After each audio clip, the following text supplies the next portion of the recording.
Hi everyone, thanks for inviting me. So I'm Leo, I'm a PhD student at University of Oxford, and I'm supervised by Pawan Kumar and Andrew Zisserman. So today I'm going to talk to you about optimization for deep learning. And so I'm going to present to you the Deep Francoff algorithm, which is a novel optimization algorithm. Okay, so first I'm going to talk about the difficulty that we have right now in training deep neural networks. And then I'll introduce and present the Deep Francoff algorithm, and then I finally give some results on some standard deep learning benchmarks.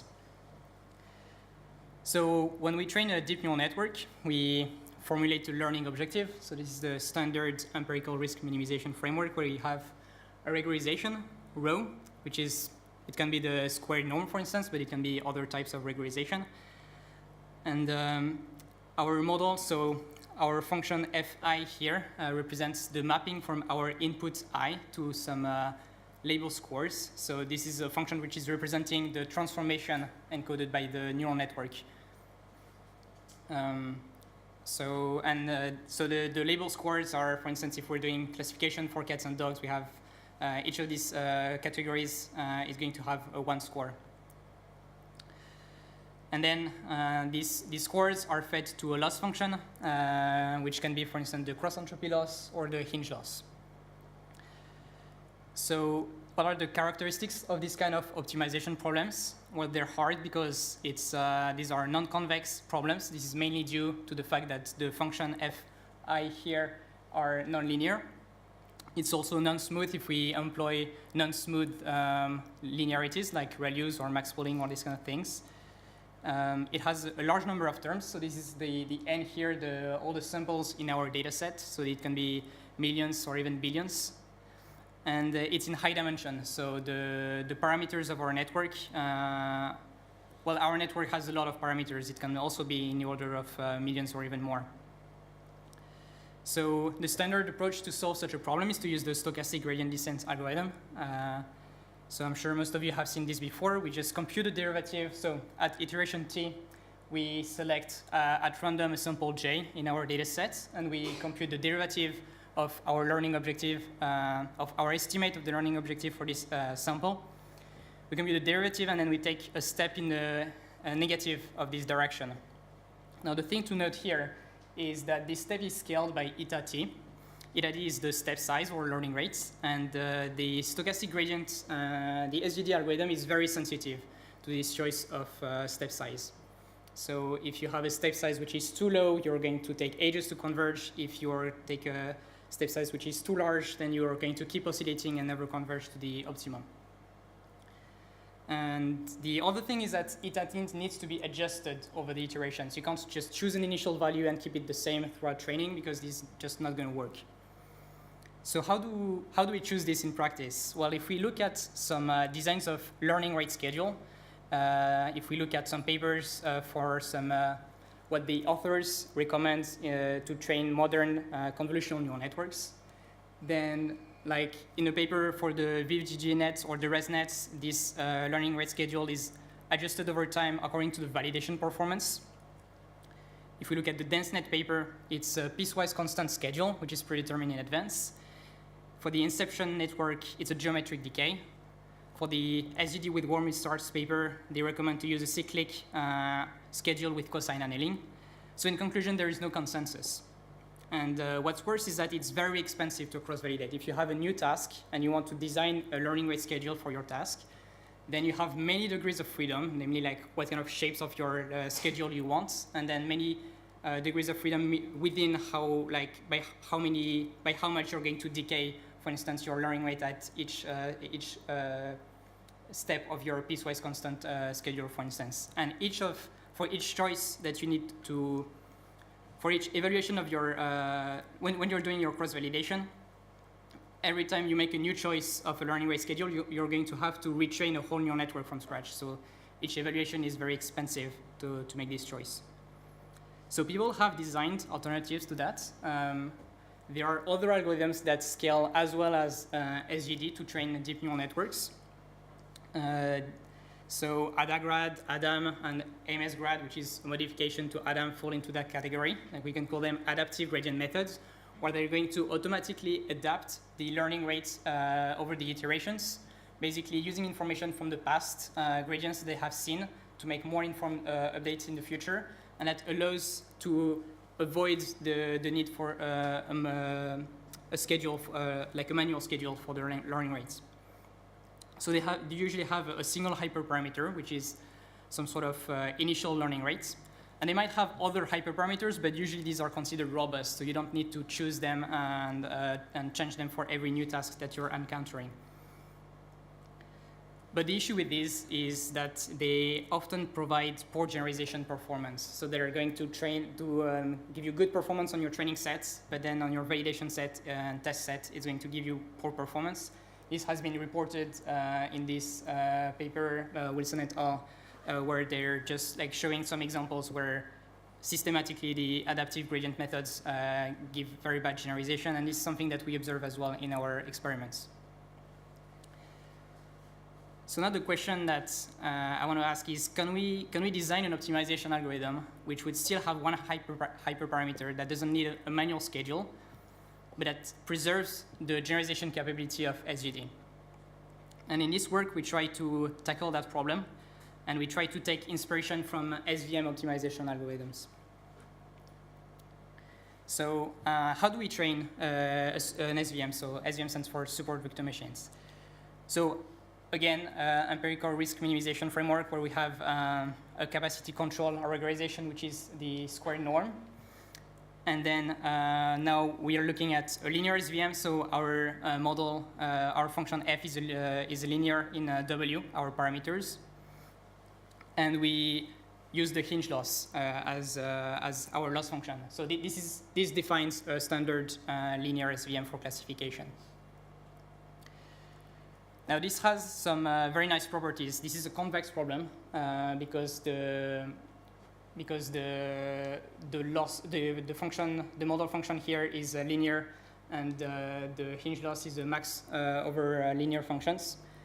It's smooth in a dual, and we have very nice optimization algorithms to solve such problems. And these are hyperparameter free, so you don't need to tweak some hyperparameters to make them work. Okay, so now we've seen that SVM solvers work very well, but how do we relate this to the training of deep neural networks? So that's what the next part of this talk is about.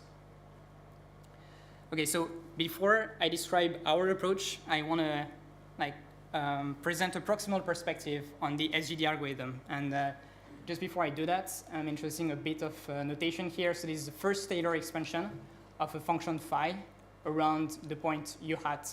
So we have the function evaluated at u hat plus this linear term. So it's just like a linearization of phi around u hat. So let's remind what the SGD step is. And now what's interesting to note is that this step is equivalent to solving this proximal problem.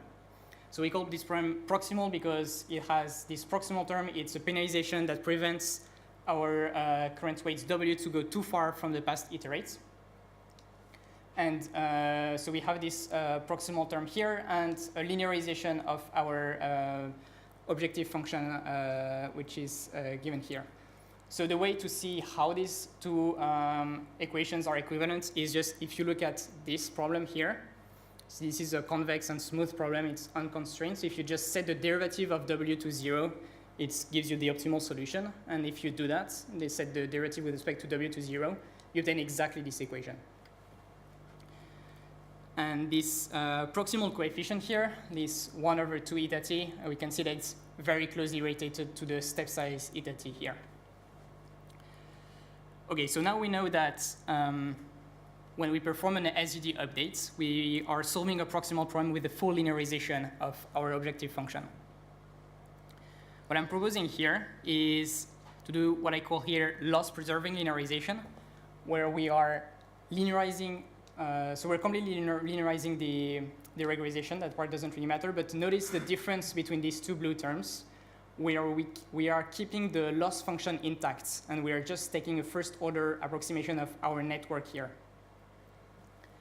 So, yeah, so just to be clear, in the SGD case, we're taking a linearization of the whole loss function applied to the scores of the network, and here we're linearizing our model and keeping our loss function intact. And now, if we think of this as if we take a hinge loss here, what we really have here is we have this L2 penalization here plus a hinge loss applied to a linear model. So it's exactly a linear SVM. So the local problem that we're creating here, this approximate proximal problem, is exactly a linear SVM. And so you'll notice that we still have the eta t here. So maybe you tell me, yes, but creating you're maybe preserving more information, but you still have to choose this eta t parameter, which is the thing that we want to avoid in the first place.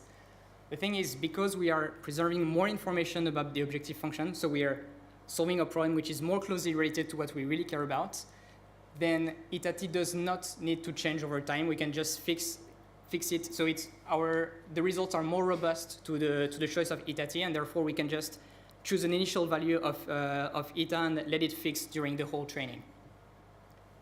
And I want to provide a small video, like a simple visualization for this on a toy example. So let's imagine that I have an objective function phi here, and I'm going to compare what happens when I'm fully linearizing the objective as SGD does, and when I'm preserving the loss function. So the full linearization is the curve this blue line here. So we're just at this current point here, and we're taking a linearization. So we just obtain this line. And then the loss preserving linearization is taking into account that there are sort of pieces in our function, and you obtain this piecewise linear approximation. So this is just the fact that we're keeping more information about this is going to give a much more informed step in practice. So we can see that when we plot, so again, the original objective function, then the proximal problem that is created for SGD, this is we have the blue curve here, which is the proximal problem given by SGD, and SGD is going to move from here to the optimum of this blue problem. And then our function, which is more closely related to the original curve, which is going to make a more informed step and not overshoot. So basically the point is that when the proximal coefficient has a low importance, so when we're giving very small penalization to going far away, SGD is going to try to go very far away from the current solution. But in our case, because we're preserving more information here, and we're have this curve going up more quickly, we're going to be able to make a more informed step. So now we've seen that we can create an proximal problem which amounts to solving a linear SVM. So at each iteration of our optimization algorithm, we obtain a linear SVM that we need to solve. How do we go about solving this linear SVM? Well, that's in the name of the algorithm of this talk. We're going to use the Frank-Wolf algorithm, or conditional gradient. That's another name for the same algorithm. And so we're going to apply this algorithm in a dual of the linear SVM. I'm not going to go over the details about what this optimization algorithm is. I'm rather going to focus on the advantages that it provides in practice. So the first key advantage that we obtain from applying this algorithm is that we obtain a step size in closed form, and it's optimal in the dual. So that means that we don't need to adjust manually this value of the learning rate, because we're going to have a step size which is computed in closed form from the algorithm, and this is very cheap to compute. And the other thing is that the direction that this algorithm uses in practice is the same as SGD. So that means that each iteration of our algorithm is going to have the same computational cost as stochastic gradient descent. So in practice, that means it's a simple forward and backward pass in our network. And then we have some additional customizations that are needed to make things efficient in practice. So we remember that each proximal problem that we are creating is just an approximation of the original problem that we care about. There is no need to solve this proximal problem very accurately because, again, it's just an approximate problem, so we just take one step on this proximal problem and actually move on to the next one. We use acceleration with necessary momentum, which is something that people use a lot in, in combination with SVD. And finally, we smooth the loss function. That is just because when we use an SVM loss function at the end of a neural network, it happens that the optimization doesn't go well if you don't smooth it, just because it's not as nice and smooth as, for instance, the cross entropy loss. And this is just needed to make the optimization go behave better. Now let me show you some results. So I'm going to show results first on the CIFAR datasets. So the CIFAR datasets are image recognition tasks. So there are the CIFAR 10 and CIFAR 100 datasets, which both have 60K images and 10 or 100 classes. The models that the architectures that we're evaluating are fairly recent architectures. So wide res nets and dense nets, which are both variations of deep residual networks. They both have 40 layers. The wide res net has 9 million parameters and the dense net 2 million parameters. The baselines are first SGD with the manually designed schedule. So this is the schedule of the learning rate that the authors of these wide res net and dense net papers have designed. And it's very customized to the architecture and dataset because they've chosen it because it performed well on these tasks. And then we have these adaptive methods, ADAM, ADAGRAD, AMSGRAD, and BBGRAD, which is another first order method with a single hyperparameter. And again, for our algorithm, we just tune the value of eta. We just fix it throughout training, and so that's a single hyperparameter for us to tune. And here are the results. So these are accuracies. Higher is better. The rightmost in purple is our methods. In red, you have SGD, and then we have the other adaptive gradient methods. So here we have the right res net, here the dense nets. Here we are slightly below SGD and slightly by 0.5%, maybe below these two baselines. This is the only case with CNNs where we're behind some baselines. But then on a CIFAR 100 dataset, which is a bit more challenging task, we are seeing the difference with the other adaptive methods, which are really failing here. It's by 6% or more. And we are even outperforming SGD in a case where, again, SGD has benefited from a manual schedule of its learning rate and we have a single hyperparameter. What's more is that our algorithm is converging faster than SGD. Here we can see in dotted lines, these are the training errors, and in full lines, the validation errors. And this is the case for the dense net on CIFAR 10, I think. No, maybe CIFAR 100, actually. So basically, we can see that after 1 hour, our model has reached pretty much 100% training accuracy, which takes 3 times more time for SGD. And that's because, well, SGD is just following its manual sort of staircase schedule. So it can't really converge because these decays happen, whereas we just have this automatic step size which is adapted over time, and it makes us converge faster. And this is consistent across all the tasks that we've seen with convolutional neural networks. Now the other experiment that I want to talk about is this SNLI dataset. This is an NLP task. So SNLI stands for Natural Language Inference. SNLI. It's language, so it's a textual entailment task or natural language inference. So the model is going to be provided with pairs of sentences, and it's going to say whether these two sentences are logically compatible, that's entailments, incompatible, that's contradiction, or if they're really not related to each other, which is the neutral task.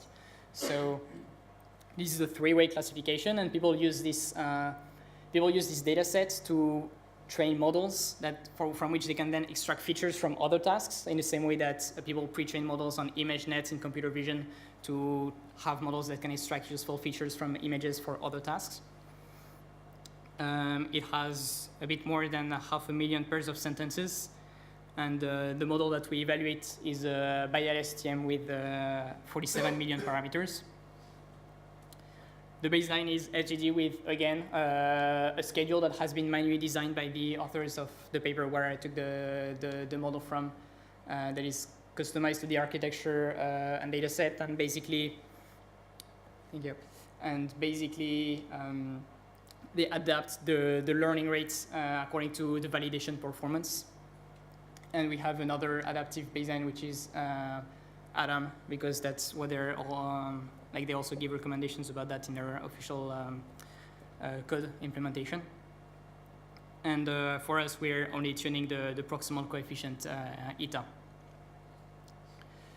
And these are the results. So we can see that Adam is performing quite poorly here in comparison to SVD. So let me comment this a bit. So CE stands for cross entropy, SVM for SVM. So it's basically the loss function that is used at the end of the network. For the baselines, we used either cross entropy or SVM. And basically, SVDC star is here, the result that they reported in their paper, and here's the performance that we obtain by running their code. So we just obtain better accuracy than what they reported in the paper. And we see that using an SVM helps a bit too, and DFW obtains a good performance. These are basically equivalent scores. I'm going to conclude now. So I have presented a novel optimization algorithm for deep neural network, and we have drawn inspiration from SVM solvers to do that. This optimization algorithm has a single hyperparameter to tune. And now you may ask, why do you think that deep Frank-Wolf DFW generalizes well compared to these other adaptive gradient methods? And we believe that it's because it can take large initial steps. So there is an interesting experiment that I've run, which is taking the protocol of what people recommended to train let's say the DenseNet network on CFAR 10. And you divide the initial learning rate by 10, but you multiply by 10 the number of iterations so that you give it more time to be able to converge. And by doing so, you're taking lots of smaller steps than what is recommended, and you're doing very well on the training data, but you're generalizing quite poorly. So it looks like for deep neural networks, the size of the steps that you're taking matters. And one of the reasons we believe that our algorithm is able to generalize as well as SVD is because it's also able to take very large steps at the beginning of the training before the step size is automatically decayed by the algorithm itself. And that's it. So the code is going to be released alongside with the paper within a week or so. And thank you for your attention.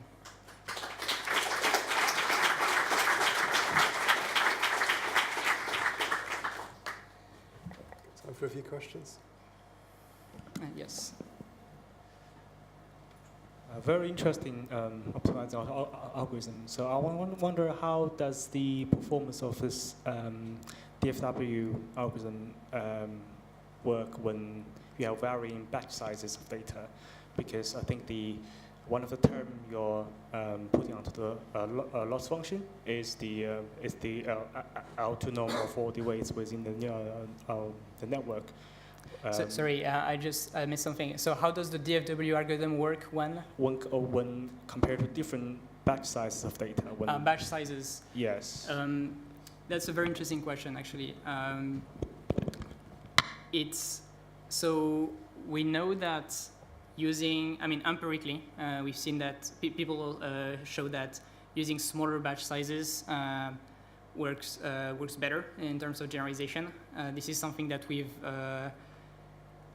this is something that we wanted to leave out of these experiments that we have here.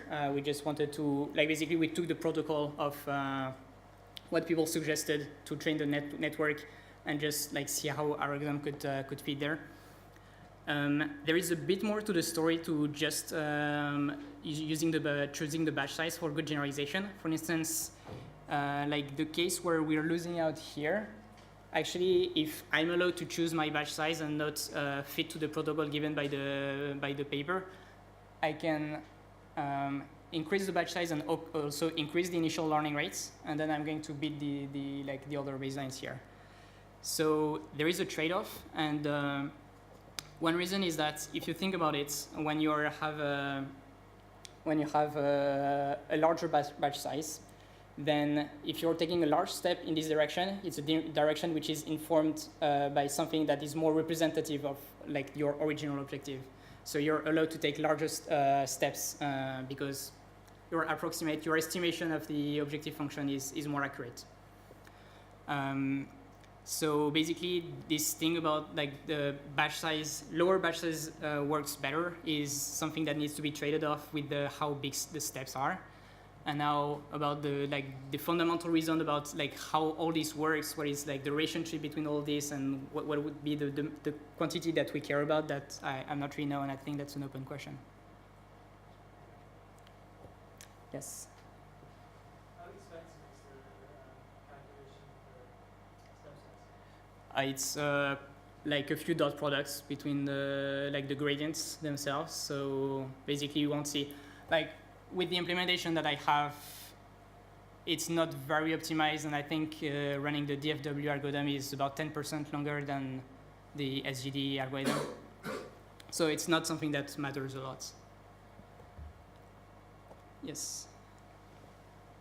So I was wondering, could you comment on why is SGD always the second best algorithm? I think that, well, SGD is the strongest baseline usually, especially for this kind of task with the convolutional neural networks. Like we can see that in some cases you have some algorithms working well, but then in other cases they're really not performing well. So SGD is really the strongest baseline, and like in these experiments I show that the DFW algorithm seems to provide like competitive results with it. Yes. No, that's so. If we just think about the use of Nesterov momentum in the algorithm, that's something that is completely preventing us at the moment to prove convergence, because even SGD with momentum, even if it was convex functions, just the combination of stochasticity and Nesterov momentum doesn't work well. So we can't prove to convergence even in the convex case for that. And this algorithm is just adding some complexity over that. So we don't really know how to like this algorithm is not designed in like as a theoretical algorithm for which you can prove convergence. We've more taken of an empirical approach so that the algorithm is fast. It's definitely a very interesting question.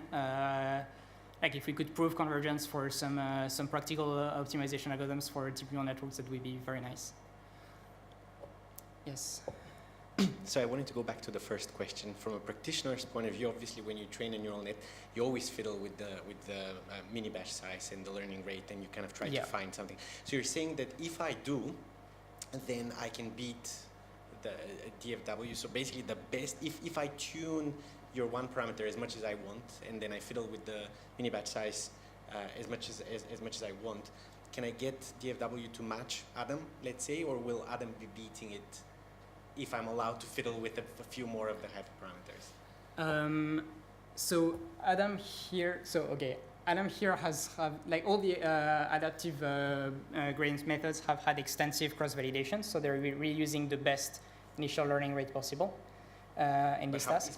What are you cross-validating? But I haven't. So that's hugely like mini batch size is quite. I agree. I haven't tried that, and my intuition is that, I mean, basically people say, I mean, I'm trusting more like the practitioners on this, and they say usually that adaptive gradient methods like don't generalize well in practice. That's not just an academic paper. So I'm guessing that they also have tried to like choose the batch size, but I can't confirm on my side. Yes. How does that this new optimizer compare when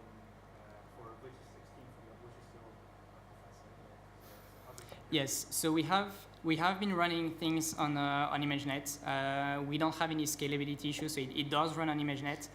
We are still struggling to, we have been struggling to make it converge without adapting the eta over time. Basically, the issue that we're encountering here is that when we look at the mini-batch, so we're creating one proximal problem per mini-batch, and we are taking a step on that. And what we're seeing is that the optimization is seeing that a lot of improvement can be made on this mini-batch. So it takes a very large step, basically as big as SGD would do with this similar hyperparameters. But so it makes a lot of improvement on this mini-batch, and then it sees another mini-batch, and it makes a lot of improvement on this other mini-batch, but these directions actually end up cancelling out. So basically this is something that we want to work on in the future. When the task is complex, when you have a very large number of samples which are potentially quite diverse, then the optimization algorithm is really doing its best to optimize on each problem that it sees, but these problems that it sees are not very representative of the original task. So if we have too much variance on our estimate of the objective function, and if these proximal problems are not representative enough of the initial task, then basically we're struggling to converge without manually adapting the value of eta. So the short answer is that we are not able currently to make it converge without changing eta. But if you give me the possibility to adapt eta over time as SGD does, then it's going to behave quite well and provide similar results. Thanks, Leo. We're gonna stop there and move on to Yuli.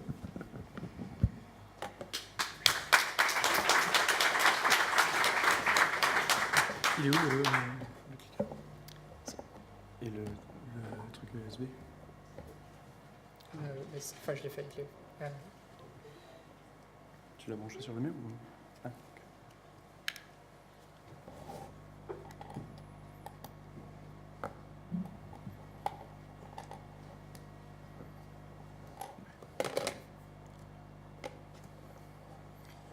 Hi.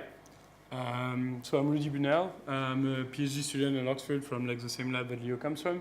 Thank you for inviting me, and I hope you won't regret it, because compared to other people here, I have a secret is that I actually really don't like machine learning. So I'm going to talk about something else today. What this talk would be about is we assume that we have been given a neural network that has already been trained, because I really don't like training neural network. And what we also will be given is a property that should hold for the neural network. And when I talk about a property, what I mean is we want certain equations to be true over the output of the neural network based on assuming that a certain precondition has been valid over the input. I'm going to give you some examples. So what we want to prove is whenever the property on the input holds, we want to prove that the property on the output holds as well. And we want to guarantee it. I don't want to say with 95% confidence, I want to 100% prove it. What this talk will not be about, training neural network, too many hyperparameters to tune, I don't like this. And this is also not going to be about anything that has sigmoid or hyperbolic tangent. But if you're interested, I can talk about all this subject if you still have some time at the end, and don't hesitate to ask me questions, because there is some related stuff that can extend what I'm going to talk about. So let's bring some formalism into it. So the neural network that has been given to us implement a function that gives us some outputs y based on our input x. And we want to prove that for x in some preconditions, so c is our a subset of our inputs, we want to take the image of any points in this subset of the inputs, and we want to prove that a property p of y is going to be true.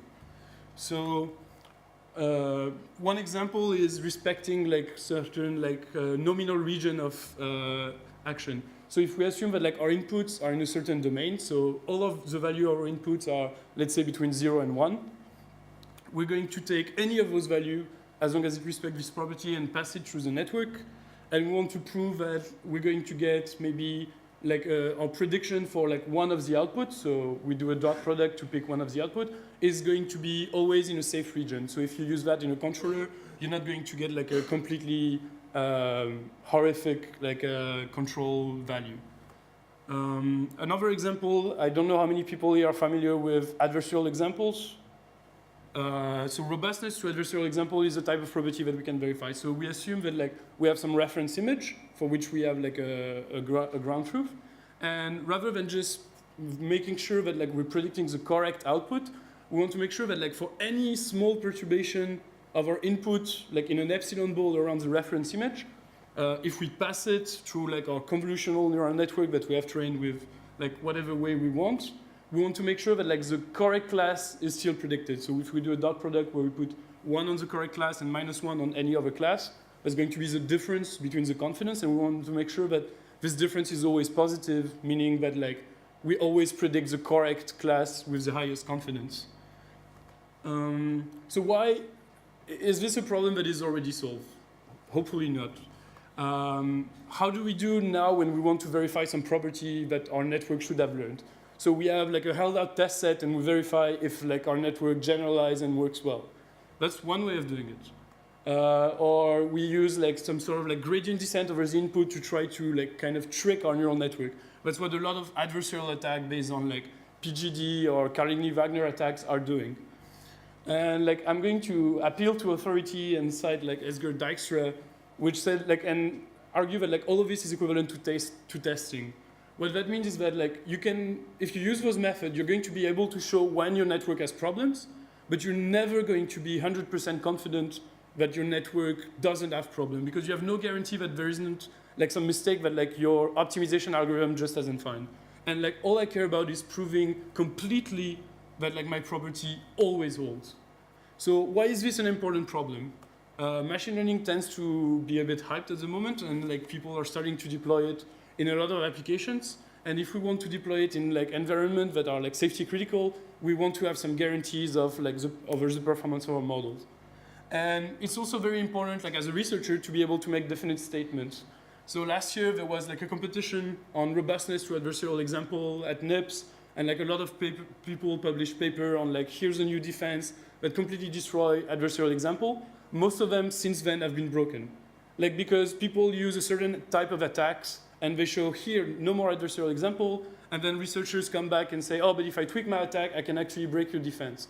Like all I care about is bringing like a proof, so that like if I prove that my model has no possible attacks, like I mathematically have proved it, and you're not going to be able to find one. So I can actually make statements that are confident in the prediction that I want to make.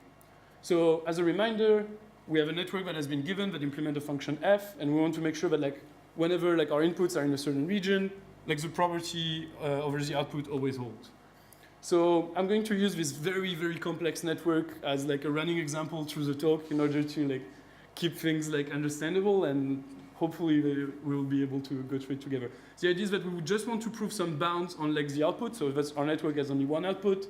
So our network has two inputs, both of them between -2 and 2, and we have like 2 hidden units. So it's a very deep network, clearly very powerful. Can we prove like more complex property than this? And I'm going to argue that essentially more complex property can be summed up to this problem of proving bounds on the input. So if we had a property that was a bunch of OR clauses, like either this is true, or this is true, or this is true, and all these properties are linear property, you can convert that to saying that like the max of all these linear function is greater than 0, and that's just essentially adding a max pooling layer at the top of your network that computes this linear function. So it's just like a different network. And similar thing, like if you have a bunch of AND clauses, like several properties that need to be true at once, you're going to, if all of these need to be satisfied, essentially that's saying that the minimum of those linear functions need to be greater than 0. And like if I play a bit with the sign, that's essentially a max pooling, or we could just say we invent a min pooling layer, and that's the same thing. So like to summarize, like we have like a way of formulating our problem like in a sort of like canonical problem. So our problem initially was prove that like the property always holds, and I've shown that like any property that we want to prove that is like a Boolean combination of a bunch of linear function, I can actually transform it into like proving over like a slightly different network that like the output of my network is positive, like that all the output of my networks are positive. So now, how are we going to do our proof of that our property holds? And the idea is that it's based on counterexample search. So we're going to create a problem that encodes like the existence of a counterexample to our property. And if the minimum of the problem is negative, that means that we have found some place where y is smaller than 0. And this is exactly a proof that, like, a place where my property doesn't hold. And if my property doesn't hold at some point, that means it's false. And I can just stop proving it's false. There is no point in doing any work anymore. On the other hand, if my minimum is positive, and I'm talking about the global minimum, that means that there is no input that would lead to a negative like output, which means that my property is always guaranteed to be true, and I can be confident that like my property is true. I'm going to reiterate that, like, to prove that the property is true, I need to find the global minimum. Like, that's why like attacks, adversarial attacks that use gradient descent are not sufficient, because they will maybe converge to local minima, but they won't converge to the global minima. So in a sense, like, what I'm going to do is like create this problem. So I'm going to minimize the output of my network, and I'm going to encode all of the structure of my network. So you have like the bounds over the input, that's the first two lines. We have like the first linear layer that computes the input to the value A and the input to the value B. We have like our value nonlinearities, and then we have like our last linear layer. And like, I'm going to try to satisfy this constrained optimization problem and find like the value of the global minimum of y. Okay, does anybody want to take a guess at what the hard part of this is? No guess? That's the nonlinearities. Like, essentially, all of the rest is just a bunch of linear equalities, linear inequalities, which means that like if we didn't have those, if we didn't have like the red thing, like our problem would be a linear program. And linear programs have been solved like very efficiently since the 50s. The problem is that as soon as we bring those nonlinearities into it, this is a non-convex problem, and we're back in trouble. So if we need to find a way to deal with those nonlinearities, otherwise we cannot solve the problem. So one solution that exists is to use what's called a MIP solver. So MIP stands for mixed integer programming. And the idea is we're going to add some additional constraints and allow ourselves the use of binary variables. So if I imagine that I take one of my value, so which like takes the maximum of like my inputs of the value and 0, so I can deduce some linear inequalities already. Like I know that like my output is greater than my input, and I know it's greater than 0 just out of like, because that's what the max is. And essentially I'm going to bring two additional like linear inequalities, but that involve binary variables. And those binary variables depend also on bounds that I need to pre-compute over the input to my network. But like now, I have those constraints to satisfy as well, which are that like those delta A variables that I've introduced need to be either 0 or 1. That means they're not like between 0 and 1, they're exactly 0 or exactly 1. So to obtain the bound, there is a bunch of like really like standard computation that we can do. The idea is that we start with the bound that we have on the initial layers, and we just propagate them one layer at a time through the network. I'm going to skip over this. But the idea is that now imagine that like we have like this nonlinearities. Imagine we take the case where delta A is equal to 0. Essentially, I'm going to rewrite like the bottom two equation having plugged in my value for delta A. And you can see that already this one, like the second going from the bottom, like it's not a problem because by definition of the lower bound A, like this property is always going to be satisfied. If we combine the second and the fourth one, that gives us that the output of our value is exactly equal to 0. And if we reuse the first one now, that tells us that the input is lower than 0. So that tells us that if delta A is equal to 0, the input is negative and the output of the value is 0, which is exactly the encoding of what the value would be doing. Very similarly, if delta A is equal to 1, we can rewrite the equation that tells us that like the output is smaller than like the upper bound on the input, which is normal. We know that like the output is greater than 0. And we know also by combining those equations that the output is equal to the input. So by introducing those binary variables, we have exactly encoded properly the nonlinearities. Problem solved, right? Like we just need to replace like all the nonlinearities that we have with those additional equations that needs to be satisfied, but not exactly problem solved because mixed integer programming is an NP-hard problem. So I've given you a really nice formulation, and now you're like not very much advanced. The good thing is that like there exists like really good like commercial MIP solver because this has been used a lot in operation research. So if you have like some verification that you need to do, like the first step that you should always try is encode it into a mixed integer program, give it to like Gurobi or like any MIP solver, and you're all often going to see like some pretty good results. But that's not going to scale like to infinity. So another solution that we've been working on is to use like branch and bound algorithm. And if people are familiar with optimization, they'll know that in a sense branch and bound algorithms are also often used to solve mixed integer programming type problem. I'm going to try to give you an intuition of the way it's going to work. Like we have our input, we have our outputs, and what we're going to do is take our precondition of the input, so we exist in like a certain domain of the space, and what we're going to do is compute the image of this through the first layer. And in order to keep things tractable, because we have those nonlinearities, we're going to have to do like, in a sense, an over-approximation. In a sense, that's equivalent to computing kind of a worst case while still keeping the computation tractable. And we're going to do it like layer after layer, compute like an over-approximation of what value can the activation of my network can take, and I'm going to over-approximate it to keep things tractable. I'm going to get into more detail on how to do this. And like as you go through the layer, like your over-approximation becomes worse and worse. And at the end, I have like an over-approximation over like what my prediction can be, and I'm going to compare this to my property. And so, for example, here I can see that like I'm only aware of the green region. So the blue one is the true one. The green one corresponds to my over-approximation. And at that point, I don't know if I'm in error or if I'm not, because all I see is the green region, and I see that it's in the error region. But I don't know if I'm in the error region because the actual prediction can be in this region, or if I'm in the error region just because I'm over-approximating too much.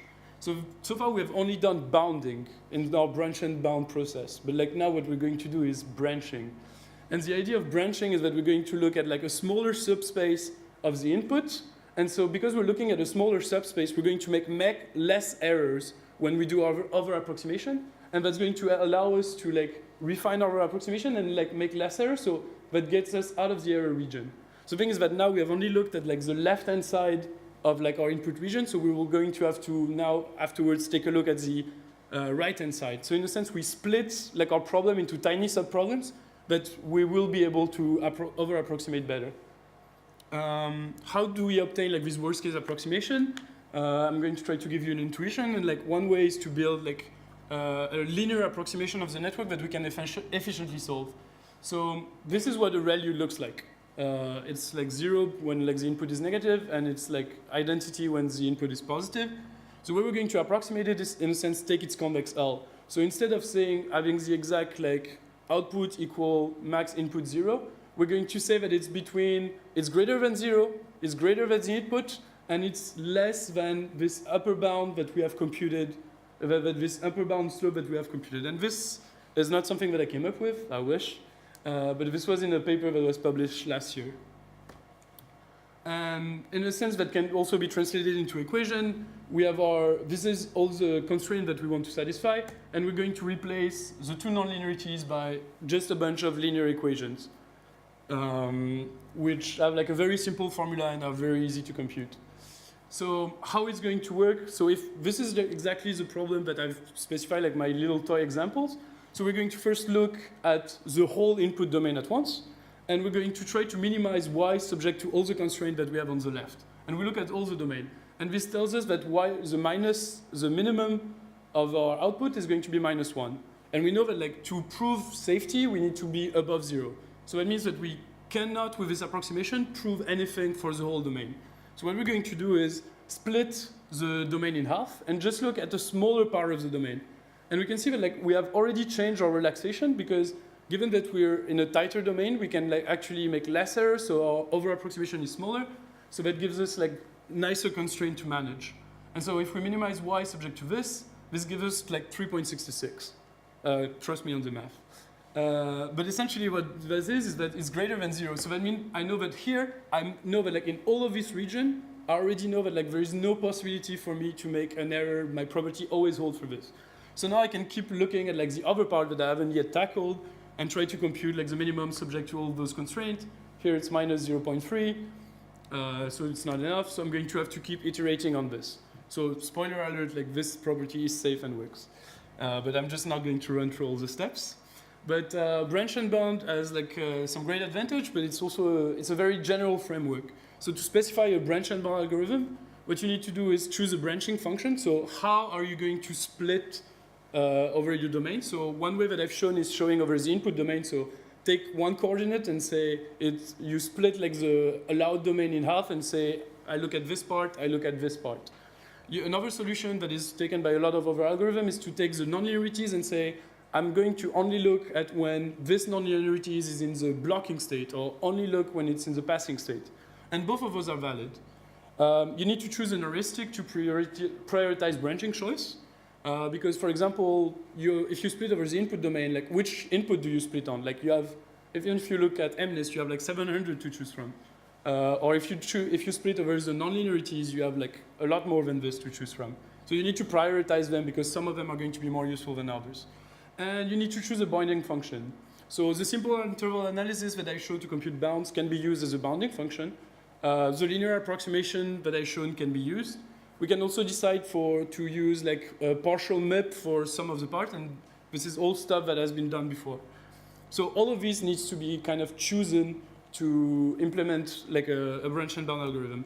And one thing is that like, so a bunch of papers that were already published on verification of neural network can be, like even though they didn't know it when they were doing it, like can be actually reformulated as just specific case of branch and bound algorithm. And so we can see like all of these algorithms as example of branch and bound.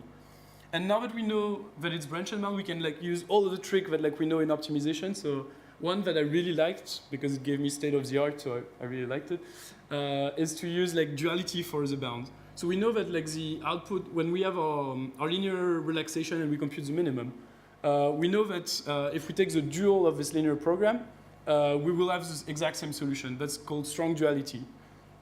We also know that like if we take any valid solution in the dual, that's still going to give us a valid lower bound, and that's called like weak duality. But that means that like, if I summarize it, like this is a global minimum what we ideally would want to compute.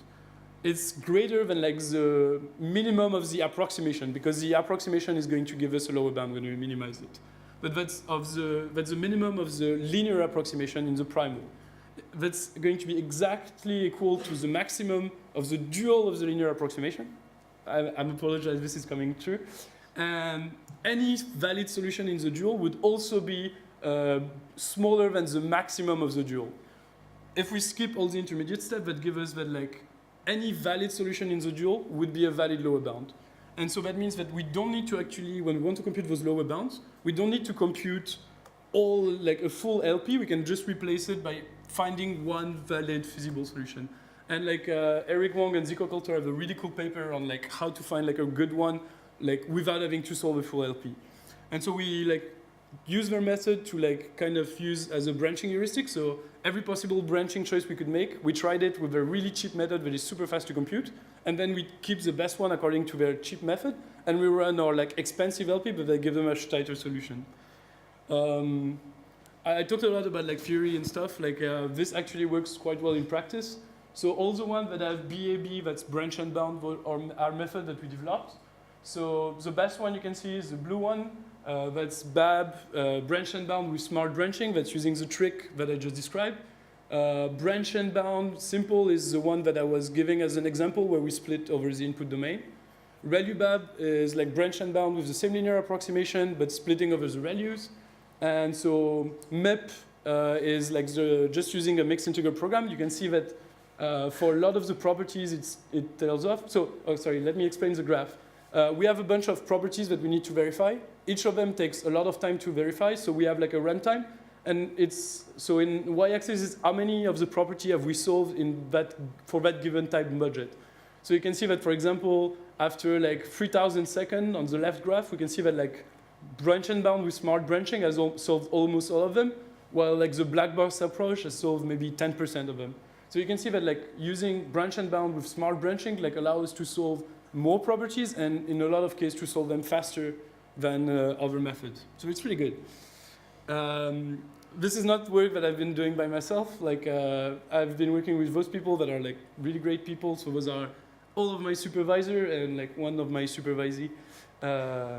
And yeah, if you have any question, I'll gladly take them now.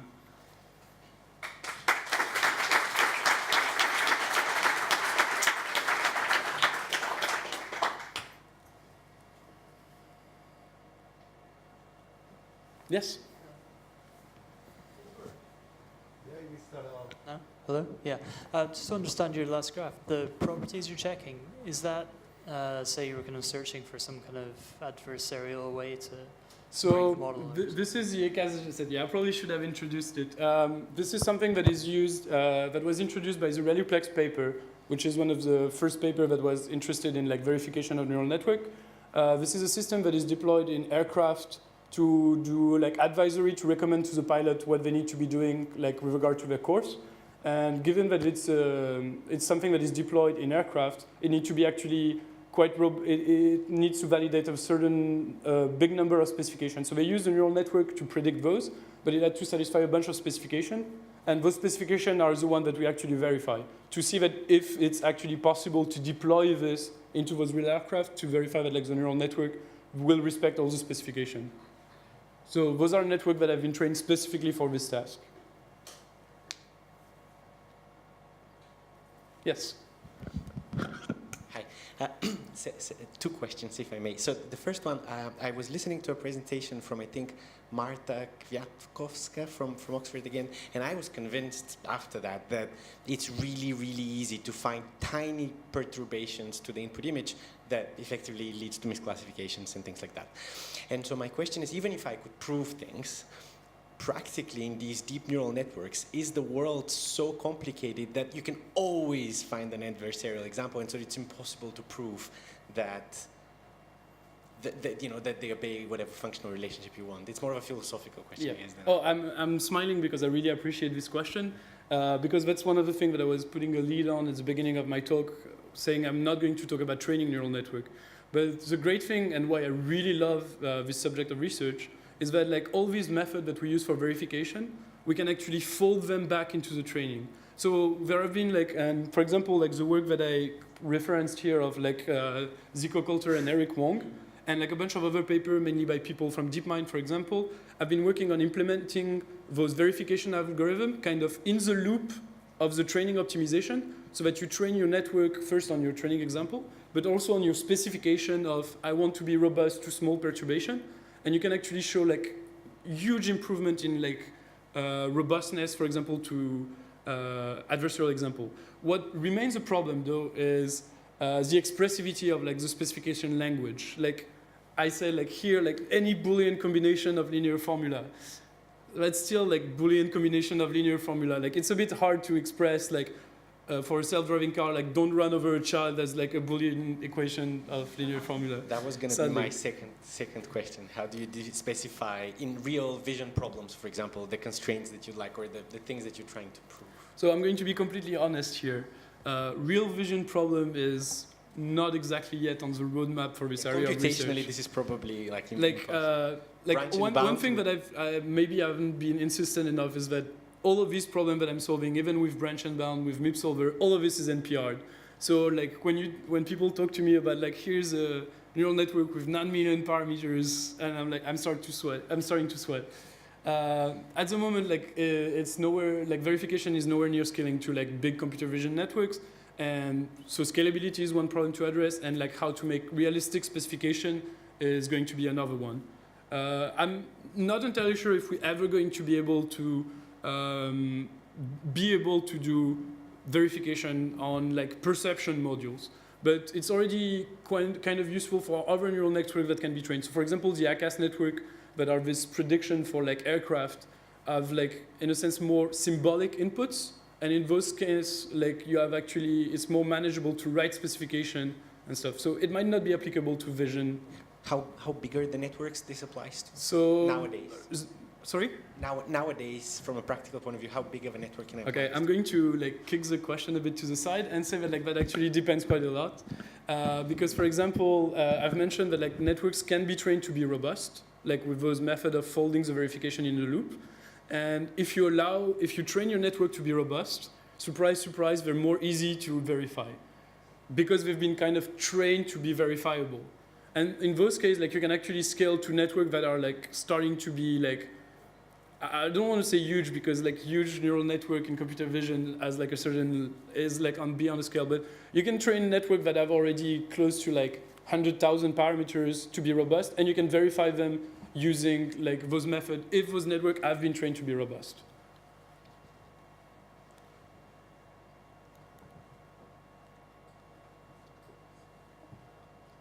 Any more questions? So thanks very much, Rudy, and thanks again to all the speakers. That's Ronnie, Leo, and Rudy for fantastic talks.